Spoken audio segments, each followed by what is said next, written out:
پاکستانیوں مسلم لیگ نون سے وابستہ سوشل میڈیا پیجز پر چلائی جانے والی خبر کے مطابق ریٹائرڈ جنرل فیض حمید کو سخت ترین سزائیں سنا دی گئی ہیں۔ انہیں 4 ستارہ یعنی سابق جنرل ہونے کے باوجود تاحیات قید بامشقت کی سزا دی گئی ہے۔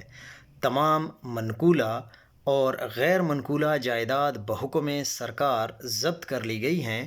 کورٹ مارشل کے بعد تمام سرکاری مراعات اور پنشن بھی ختم کر دی گئی ہیں۔ پورے خاندان کے نام ECL میں ڈال دیے گئے ہیں۔ ان کے بھائی نجف حمید پٹواری کی فوری گرفتاری کا حکم جاری کیا گیا ہے۔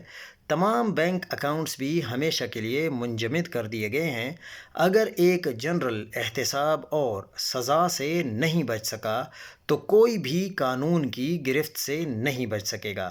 اب آپ اس خبر کو سنبھال کر رکھیے گا کہ اب اس کا اثر یہ کس طرف موڑنے کی کوشش ہوگی اور آخر نشانہ کون ہے اور کون بنے گا۔